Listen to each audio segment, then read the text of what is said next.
Chennai Race, Bank TNPSC, SSC and Railway Exams. இயற்கையின் விந்தைகளில் ஒன்றான வளைய வடிவ சூரிய கிரகணம் தமிழகத்தின் பல்வேறு இடங்களில் தெரியும் என்பதால் அதனை காண உலகில் உள்ள வானியல் ஆய்வாளர்கள், ஆர்வலர்கள் என்று பலரும் இங்கு வந்து முகாமிட்டுள்ளனர்.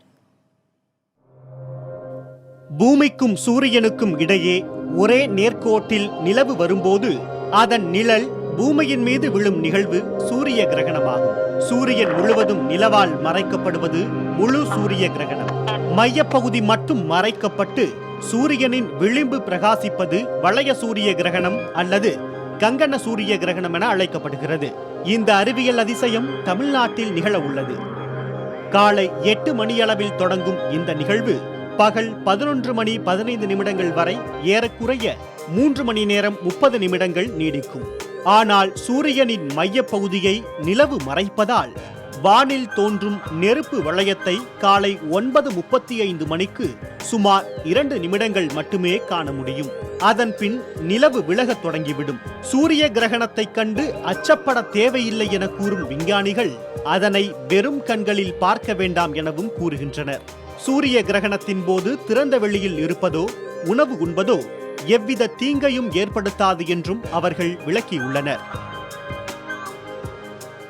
தமிழகத்தை பொறுத்த வரைக்கும் அடுத்த ஒரு 30-35 ஆண்டுகளுக்கு அப்புறம் தான் இது நம்ம பார்க்க முடியும். அப்படிங்கிறனால அடுத்த ஜென்ரேஷன் தான் இதை திரும்ப பார்க்க முடியும். ஸோ இது போல் பார்த்தீங்கன்னா 2012 வெள்ளி இடைமறிப்பு வந்தது. அதே மாதிரி பார்த்தீங்கன்னா புதன் இடைமறிப்புன்னு சொல்லி 2017. ஸோ இது மாதிரியான அரிய வானியல் நிகழ்வுகளை மாணவருடையும் ஆசிரியர்களையும் அதாவது இருக்கின்ற அந்த பழைய கால அந்த மூடநம்பிக்கையெல்லாம் ஒழித்து இல்லை, இது அறிவியல் சார்ந்த ஒரு நிகழ்வு, இது ஒரு நிழல் விளையாட்டு அரிய வானியல் நிகழ்வு அப்படிங்கிறத மாணவருடையும் ஆசிரியரையும் கொண்டு போகணும் தான் இதனுடைய முக்கியமான நோக்கம். சூரிய கிரகணம் 5 நிலைகளை கொண்டுள்ளது. சூரியனை நிலவு தீண்டும் நிலை ஸ்பரிசம் என அழைக்கப்படுகிறது. இதுவே முதல் நிலை. சூரியனுக்குள் முழுமையாக நிலவு சென்று விடுவது 2வது நிலை. அதிகபட்சமாக நிலவால் சூரியன் மறைக்கப்பட்டு அதன் விளிம்பு பிரகாசிப்பது 3வது நிலை. சூரியனிலிருந்து நிலவு விலகத் தொடங்குவது 4வது நிலை. கிரகணம் முழுமையாக விலகுவது 5வது நிலை. இது மோட்சம் என அழைக்கப்படுகிறது. நெருப்பு வளைய சூரிய கிரகணம் தமிழகத்தில் எங்கெங்கு எவ்வளவு நேரம் தெரியும் பார்க்கலாம். அரிய நெருப்பு வளைய சூரிய கிரகணம் தமிழகத்தின் கோவை, ஈரோடு, திருப்பூர் ஆகிய மாவட்டங்களில் 93% தெளிவாக தெரியும் என்றும், சென்னை, காஞ்சிபுரம், கன்னியாகுமரி, தூத்துக்குடி, திருநெல்வேலி ஆகிய மாவட்டங்களில் பகுதி அளவிலான சூரிய கிரகணமே தெரியும் என்றும் விஞ்ஞானிகள் தெரிவிக்கின்றனர். இந்த சூரிய கிரகணமானது காங்கேயம், ஊட்டி, அவினாசி, சென்னிமலை ஆகிய பகுதிகளில் 3 நிமிடங்கள் வரை தெரியும் என கூறப்படுகிறது. இதேபோல் திண்டுக்கல்லில் 2.50 நிமிடங்களும், சிவகங்கை மற்றும் காரைக்குடியில் 2 நிமிடங்களும் தெரியக்கூடும். கோவை, ஈரோட்டில் 1 நிமிடம் 24 வினாடிகள் வரை தென்படக்கூடும் என கூறும் விஞ்ஞானிகள் மதுரையில் வெறும் 20 வினாடிகள் மட்டுமே தெரியும் என்றும் கூறுகின்றனர். ஒரு முறை ஒரு கிரகணத்தை குறிப்பிட்ட இடத்திலிருந்து பார்த்தால் மீண்டும் அதே இடத்தில் கிரகணத்தை பார்க்க 350 ஆண்டுகளாகும் என்றும் ஆய்வாளர்கள் தெரிவிக்கின்றனர். தமிழகத்தில் அரிய வகை வளைய வடிவ சூரிய கிரகணத்தை எப்படி பாதுகாப்பாக பார்ப்பது? கிரகணத்தின் போது கவனமுடன் இருக்க வேண்டும் என்ற அச்சுறுத்தல்கள் எந்த அளவுக்கு உண்மை? விரிவாக பார்க்கலாம்.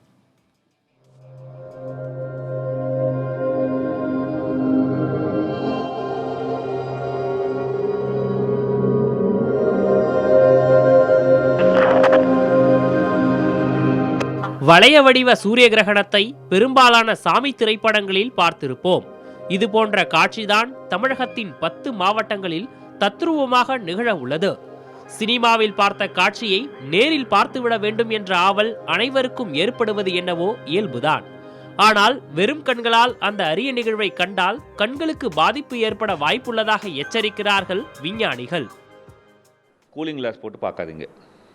எக்ஸ்ரே ஃபிலிம்லாம் பார்த்தா நல்லதுன்னு சொன்னாங்க அப்படின்னு கேட்டு எக்ஸ்ரே ஃபிலிம்லாம் யூஸ் பண்ணி பார்க்காதீங்க. ஓகே, அதே மாதிரி பைனாக்குலரில் பார்க்குறேன், நான் திருவிழாவில் வாங்கின பைனாக்குலர் வீட்டில் இருக்குது, அதெல்லாம் பார்க்காதீங்க. அரிய வகை வளைய வடிவ சூரிய கிரகணத்தை காண அறிவியல் தொழில்நுட்ப மையங்களை நாடலாம் எனவும், சோலார் கண்ணாடிகள் மூலமும் கிரகணத்தை காணலாம் எனவும் விஞ்ஞானிகள் அறிவுறுத்தியுள்ளனர். வீட்டிலிருந்து கூட பாதுகாப்பாக கிரகணத்தை காணும் எளிய செய்முறை விளக்கத்தையும் விஞ்ஞானிகள் அளித்துள்ளனர். பால் என்ன பண்ணுங்கன்னா, ஒரு கண்ணாடி, முகம் பார்க்குற கண்ணாடி, வெறும் முகம் பார்க்குற கண்ணாடி. இங்கே வட்ட வடிவில் இருக்குது. உங்கள்கிட்ட வட்ட வடிவில் இல்லைன்னா கவலைப்பட வேணாம். சாதாரண முகம் பார்க்கும் கண்ணாடியை ஒட்டுங்க. அது மேலே கருப்பு பேப்பரை ஒட்டுங்க. நடுவில் வட்டமாக ஒரு சின்ன ஓட்டையை போட்டுக்கங்க. அவ்வளோதான், சிம்பிள். இந்த மண் மேலே வச்சா நிற்கும். நான் சூரிய ஒளியை ஏதாவது ஒரு திரை மேலே இப்படி திருப்பினேன்னா சூரிய ஒளி பட்டு திரையில் ப்ரொஜெக்ஷன் வரும் இல்லையா, பிம்பம் வரும் இல்லையா, அந்த பிம்பத்தை எந்தவித ஆபத்துமின்றி 3 மணி நேரமும் தொடர்ந்து அழகாக நம்ம பார்க்கலாம். கிரகணத்தின் போது சாப்பிடக்கூடாது, வெளியில் செல்லக்கூடாது என கூறப்படும் அச்சுறுத்தல்கள் எல்லாம் புராணங்களில் தோன்றிய கதைகள் எனவும் விஞ்ஞானிகள் தெரிவித்தனர். ராகு கேதுன்னு இருக்கும்போது ஒரு பாம்பு, அந்த பாம்பு வந்து நச்செல்லாம் வெளியிடும். அப்போ அந்த நச்சு வெளியிட்ட சமயத்தில் நம்ம வந்து வெளியில் இருந்தால் நம்ம மேலே நச்சு படைஞ்சிருக்கோம், குளிக்கணும். அல்லது அந்த ராகு வந்து சூரியனை முழுக்க விழுங்கி வெளில விடலைன்னா சூரியனை இல்லாமல் போய் உலகம் அழிஞ்சிடும், அதனால் பூஜை புரஸ்காரம் பண்ணணும். இப்படிலாம் ஒரு கருத்து அதுலேருந்து வருது தான். மைக்ரோபயாலஜிஸ்ட் வந்து ஒரு ஆராய்ச்சி பண்ணாங்க. சமைத்த உணவு கிரகணத்தின் போது கெட்டு போகுமா, சாப்பிட்டா பிரச்சனையா என்று. அந்த ஆய்வில் வந்த அடிப்படையான தகவல் அந்த மாதிரியான எந்த பிரச்சனையும் இல்லை. அறிவியலாளர்கள் சும்மா வாய்க்கு வந்ததை சொல்கிறது, எங்களுக்கு பிடிக்கல அதனால் வேணான்னு சொல்கிறது என்றெல்லாம் இல்லை. ஆராய்ச்சி மூலமாக தான் சொல்கிறோம். இதற்கெல்லாம் எந்த விதமான அறிவியல் அடிப்படையும் இல்லை. விண்ணில் அபூர்வத்தை நிகழ்த்த சூரியனும் சந்திரனும் தயாராகி வரும் நிலையில் நாமும் அந்த அரிய கிரகணத்தை பாதுகாப்பாக காண தயாராவோம். வானியல் அரிய நிகழ்வான வளைய சூரிய கிரகணத்தை எப்படி பார்க்க வேண்டும், எப்படி பார்க்க கூடாது, விரிவாக பார்க்கலாம். வெறும் கண்களால் நேரடியாக சூரியனை பார்க்கக்கூடாது. தொலைநோக்கி பைனாக்குலராலும் பார்க்கக்கூடாது. கண்ணாடியில் கரிபூசியோ தண்ணீரில் விழும் சூரிய பிம்பத்தையோ கூலிங் கிளாஸ் மூலமோ கிரகணத்தை பார்க்கக்கூடாது. வெல்டர்கள் பயன்படுத்தும் கண்ணாடி, கலர் பிலிம் நெகட்டிவ்கள், பூத கண்ணாடிகள், கேமரா லென்ஸ் மூலம் பார்க்க முயலக்கூடாது. கோளரங்களில் விற்பனை செய்யப்படும் சோலார் கண்ணாடிகள் மூலம் கிரகணத்தை எவ்வித பாதிப்பும் இன்றி கண்டு ரசிக்கலாம். தொலைநோக்கி மூலம் சூரிய பிம்பத்தை ஏற்படுத்தி காணலாம். நுண்துளை கேமரா மூலம் கிடைக்கும் சூரிய பிம்பம் மூலம் கிரகணத்தை பார்க்கலாம். சுவர், திரையில் சூரிய பிம்பத்தை விழ வைத்து அதன் மூலமும் சூரிய கிரகணத்தை கண்டு ரசிக்கலாம். சூரிய கிரகணங்கள் குறித்து உலகம் முழுவதும் சொல்லப்படும் கதைகள் மற்றும் அவை குறித்து அறிவியல் அறிஞர்களின் கருத்துக்களை அறிய தருகிறார் செய்தியாளர் ரமேஷ்.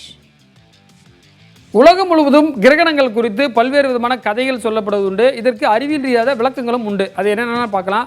சீனாவில் ஒரு கதை, அதாவது ஒரு மன்னன் வந்து இது போன்ற வில்லம்பை வைத்து நெருப்பையை வந்து அனுப்புறாரு. ஏன்னா வந்து சூரியனுக்கு உமிழக்கூடிய சக்தி குறைஞ்சி விட்டுது, அதனால வந்து மீண்டும் வந்து அது உமிழக்கூடிய சக்தியை வந்து அதிகரிக்கிறதுக்காக கீழே வந்து நெருப்பு மூட்டுறாரு, அப்போதான் திருப்பி வந்து வருது அந்த நேரத்தில் அப்படின்னு சொல்றாங்க. ஆனால் அறிவியலாளர்கள் இது இல்லை, உண்மை இல்லை அப்படின்னு சொல்லியிருக்காங்க. மற்றொரு விளக்கம் வந்து ராகுவும் கேதுவும் சேர்ந்துட்டு நிலாவையும் சூரியனையும் விளங்குறாங்க, அப்போதான் வந்து கிரகணங்கள் ஏற்படுகிறது அப்படின்னு சொல்றாங்க. இதையும் வந்து அறிவியலாளர்கள் மறுக்கிறார்கள். மற்றொன்று வந்து சூரியனை வந்து பெரிய பாம்பு வந்து விழுங்குது, அப்போதான் வந்து இது போன்ற கிரகணங்கள் ஏற்படுதுன்னு சொல்றாங்க. இதுவும் வந்து ஆய்வு செய்ததில் அது போன்ற எந்த ஒரு நிகழ்வும் இல்லை அப்படின்றத சொல்றாங்க.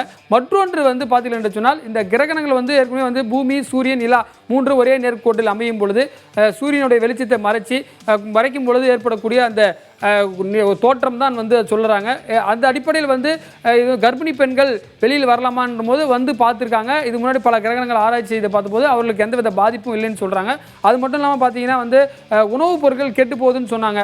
அப்போ வந்து என்ன பண்ணுறாங்க, தொடர்ச்சியாக கிரகணங்கள் காலத்தில் வந்து உணவுப் பொருட்கள்லாம் எடுத்து வச்சு ஆய்வு செஞ்சு புனேயில் இருக்கிற ஒரு ஆராய்ச்சி மையம் வந்து இந்த கவர்மெண்ட் ஆஃப் இந்தியாவில் வந்து ஆய்வு செஞ்சதில் வந்து அது போன்ற எதுவும் இல்லை அப்படின்றதையும் ப்ரூவ் பண்ணியிருக்காங்க. மற்றொன்று விஷயம் வந்து பார்த்தீங்கன்னு சொன்னால், குழந்தைகள் வெளியே வரக்கூடாது, ஏனென்று சொன்னால் பாக்டீரியா கிருமிகள்லாம் உலா வரும் அப்படின்றாங்க. அதுவும் கிடையாது, அது போன்ற எதுவும் இல்லை. ஆனால் வந்து உங்களுக்கு சூரியனை மறைக்கும் போது வெப்பநிலை குறைய செய்யும், அதுதான் வந்து ஒருவேளை வந்து இது போன்ற காரணங்களாக இருந்திருக்கும். அந்த காலத்தில் வந்து அறிவியல் ஆய்ச்சிகளாம் இல்லாத காலத்தில் இது போன்ற சொல்லப்பட்டிருக்கலாம் என்று சொல்லப்படும். அது மட்டும் இல்லாமல் வெறுங்கண்ணால் பார்க்கக்கூடாதுன்றதான் உண்மை. சூரியனை நீங்கள் மற்ற ரெகுலரான நாட்களே வந்து வெறுங்கண்ணால் பார்க்கக்கூடாது. அதில் இருக்கக்கூடிய புறஊதா கதிர்கள் கண்ணை பாதிக்கும். அதனால தான் வந்து அதை பார்க்கக்கூடிய மெத்தட்ஸை வந்து சில எளிய நடைமுறைகளை வந்து அறிவியல் தொழில்நுட்ப மையங்கள் வந்து வழங்குகின்றன. சூரிய கிரகணத்தை முன்னிட்டு தமிழ்நாட்டில் எந்தெந்த கோவில்களில் எப்போது நடை சாத்தப்படும், எந்தெந்த கோவில்கள் திறந்திருக்கும் பார்க்கலாம். சூரிய கிரகணம் காலை 8 மணிக்கு தொடங்கி 11:15 மணி வரை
நிர்வாகம் தெரிவித்துள்ளது. இந்த சூரிய கிரகணத்தினால் நமது திருநள்ளாறு திருக்கோவில் நடையானது திறந்து இருக்கும். வழக்கப்படியான பூஜைகள் காலை திருப்பட்சி காலம், உஷத்காலம், அதனைத் தொடர்ந்து காலசந்தி பூஜைகள் நடைபெற உள்ளது. அதனைத் தொடர்ந்து கிரகண புண்ணிய காலம் நடைபெற்று பின்னர் உச்சிகாலத்தோடு மதியம் 1 மணியளவில் நமது ஆலயமானது சாத்தப்படும். வழக்கமான நடைமுறை இவ்வாலயம் சாத்தப்பட இந்த கிரகணத்தினால் சாத்தப்பட மாட்டாது. எனவே பக்தர்கள் அனைவரும் இந்த நன்னாளில் தரிசனம் செய்து அவருடைய பரிபூர்ண அருளை பெற கேட்டுக்கொள்கிறோம். இவ்வாறு தரிசனம் செய்வதால் பன்மடங்கு புண்ணிய பலன்கள் நமக்கு கிடைக்கும் என்பது ஐதீகம். சூரிய கிரகணம் காரணமாக திருத்தணி முருகன் கோவில் நடை மூடப்படாது என கோவில் நிர்வாகம் சார்பில் தெரிவிக்கப்பட்டுள்ளது. வழக்கம் போல நடை திறந்து பக்தர்கள் தரிசனத்திற்கு அனுமதிக்கப்படுவார்கள் என்றும் சூரிய கிரகணத்திற்கு பரிகார பூஜைகள் நடைபெறும் என்றும் கோவில் நிர்வாகம் கூறியுள்ளது. இந்த வருஷத்துக்குள்ள அரசு மற்றும் வங்கி வேலைக்கு போறதுக்கு Chennai race bank TNPSC SSC and railway exams